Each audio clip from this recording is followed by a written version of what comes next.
Jason Weaver's 157th win of the flat race season. Michael. British soldiers marched into Brussels again today, marking the 50th anniversary of the city's liberation from the Nazis.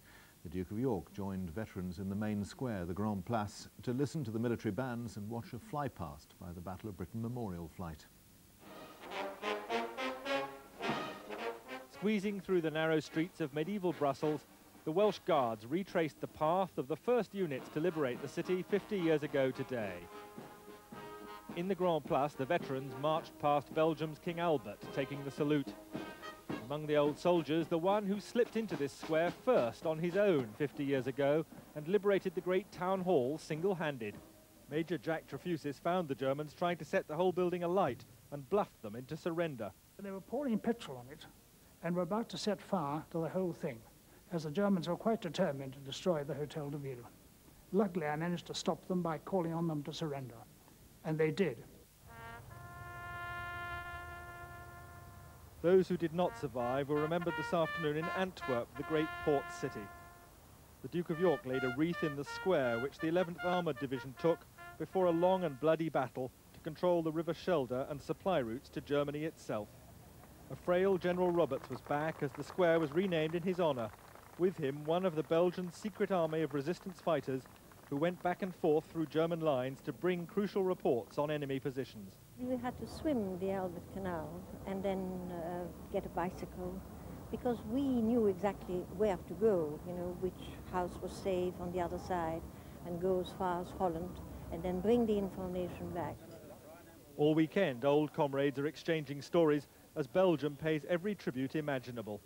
In Brussels, even the statue of the mannequin Peace wears the uniform of the Welsh Guards just for today.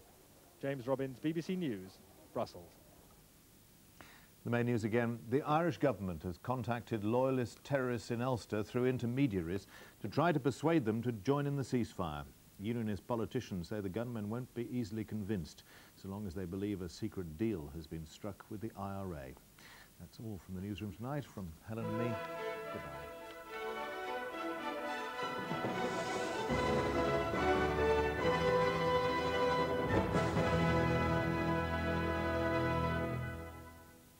This has been a historic, indeed unique, week in the history of Northern Ireland. And tomorrow morning we shall be talking to the three men who've been described as the three key players in this drama.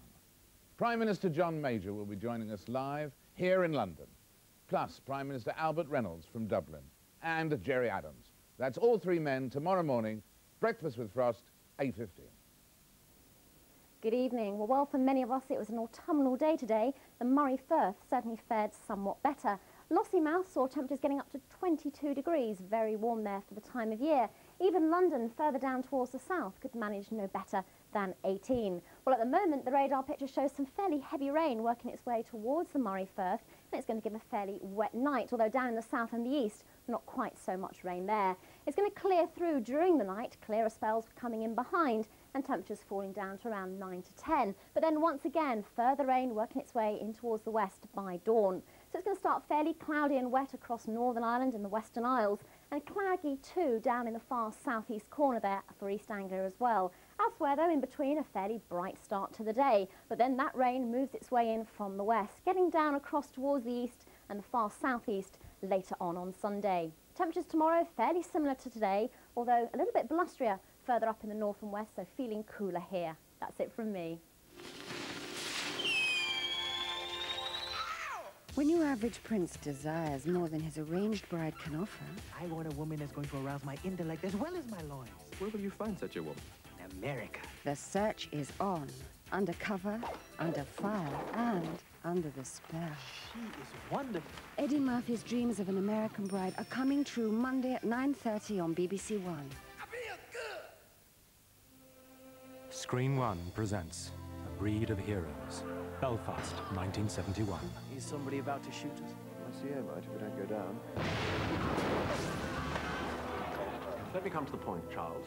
Stones now, guns next. I'm surprised with what I've seen of Belfast. It seems perfectly ordinary to me.